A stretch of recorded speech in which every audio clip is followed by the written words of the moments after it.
The Small-Eyed Children of Canon de Cristo.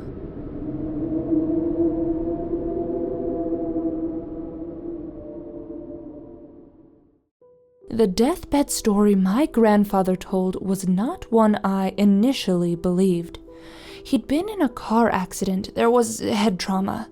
He was in and out of consciousness for a few days before an aneurysm took him from this world. During his moments of lucidity, he talked to me. It didn't make a lot of sense. The doctors told me everything Grandpa said following the crash could be explained by brain damage, and I agreed. It seemed like he was conflating the old scary stories he used to tell me as a kid with real events from his past. The real event went like this. In 1980, he was patrolling Canon de Cristo, a spot in the Mojave that had, over the years, become a place where drug cartels went to dump bodies. Despite no bodies turning up in over 20 months, he still liked to go give it a walkthrough every now and then. Nice scenery and good air, he'd claim, aside from when I'd find a body. His trouble started when a rattlesnake startled him, causing him to jump back and lose his footing. It was a bad spot for that. He ended up falling about 8 feet and shattering his knee. That part I already knew. I had vague memories of him in a cast when I was very young. He was on the canyon floor for hours.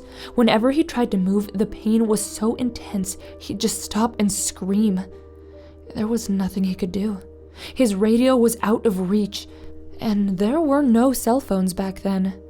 It was only a matter of time before a mountain lion came by and put an end to it. As it turned out, mountain lions were the least of his worries.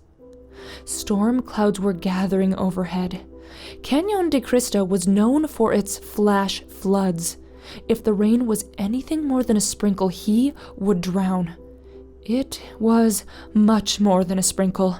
As thunder roared and rain pelted his supine body, he waited for the inevitable flood that would end his life. I knew this part too. According to his previous versions of the story, a patrol car came by after he hadn't been making his routine radio check-ins. The other officer got him out of the canyon just before he was buried in mud and floodwater. He brought him to the hospital, got a cast, and recovered for a few months. The end.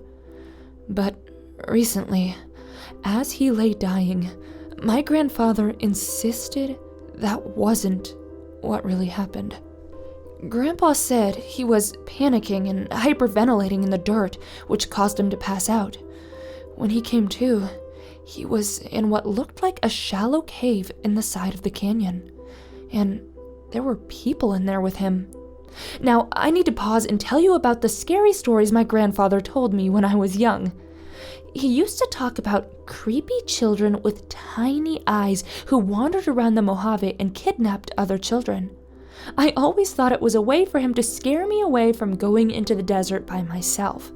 And it worked. The way he described those kids, their fat, pale faces, bald heads, huge, toothless mouths, and pinprick-sized red eyes, gave me nightmares for years. It certainly kept me away from the desert. Decades later, as I listened to the story from his deathbed, Grandpa recalled waking up in that cave with 2 of those creatures from his scary stories. I screamed when I saw them, he said. They were so awful looking, so alien. What did they do? I asked, regretting the unveiled skepticism in my voice. They turned around and stared at me, he replied. Their goddamn mouths were wide open. I thought they were gonna eat me alive. But they didn't, obviously. There was a dead coyote on the floor. One of them shoved the whole thing into its mouth. Fur and all? I inquired. Fur and all. It closed its mouth and sort of shook. Then it opened up again and spit what looked like half the coyote into the mouth of its friend.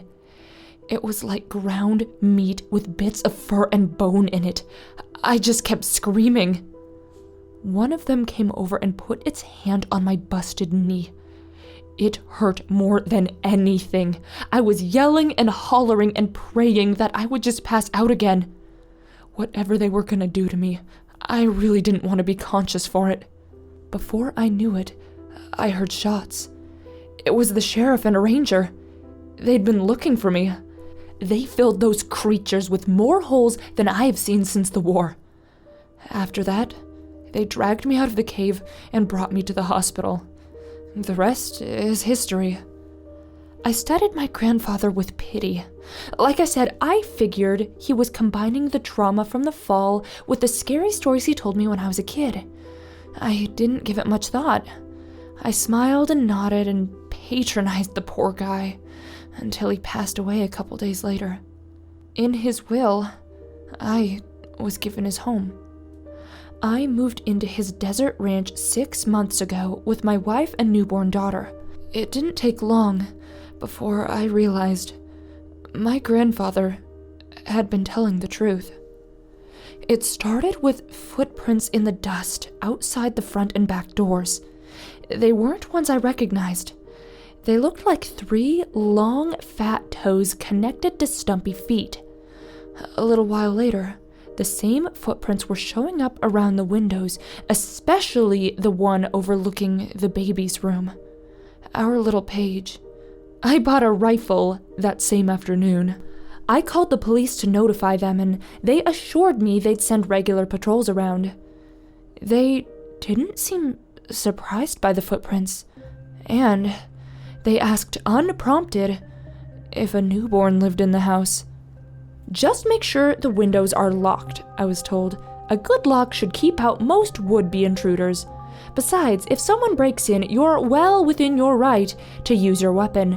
Feel free to set up some security cameras too, they're cheap nowadays. I took their advice. The footprints didn't show up again. When I scanned through the camera footage, I didn't see anything out of the ordinary. Things were quiet for a while. 3 days ago, my wife had gone to the store. I was home alone watching Paige, who was asleep in her crib.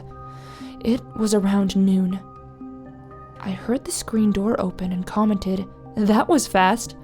My wife had left for the store 20 minutes ago, and it took 10 just to get there. She didn't respond. I figured she'd forgotten something. Paige began to scream.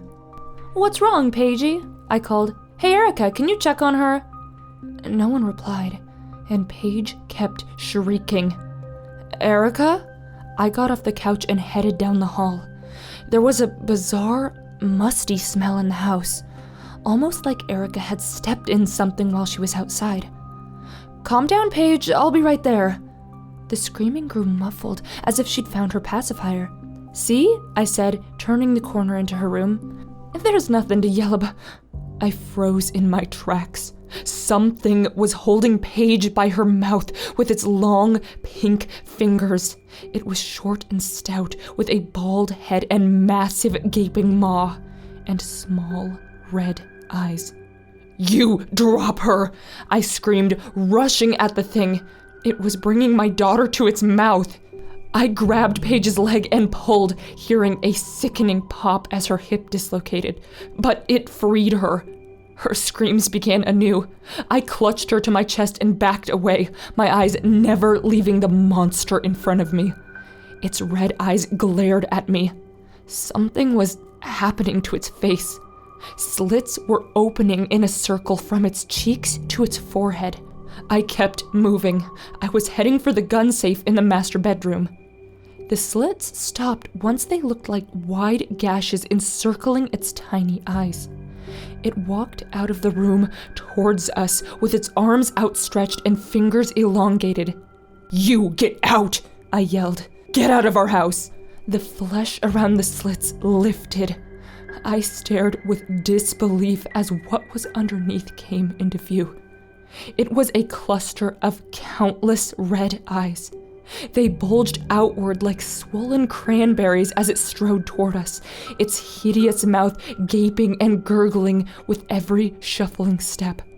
I reached the bedroom and slammed the door. I placed Paige on the bed. Long fingers were scraping at the door. I tried to unlock the gun safe. The combination was taking forever. I couldn't remember if it was our anniversary or Erica's birthday, and I couldn't even remember if I had those dates right. I was panicking. By the time I got the gun out, the scraping had stopped.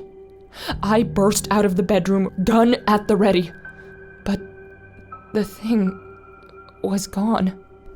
The screen door was open.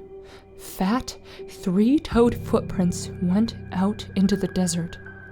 I called 911 and emergency services came. I gave them our security camera footage and they're in the process of investigating.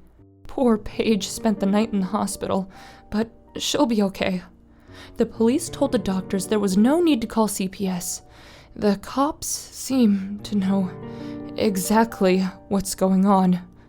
I know they do.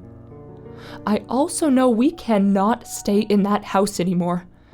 Not while Paige is a baby, and if possible, not even after that either.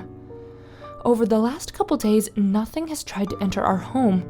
Erica and I are looking at real estate options in the city while police cars are a regular feature on the street outside. Things have been quiet. I was praying I'd scared away the things for good.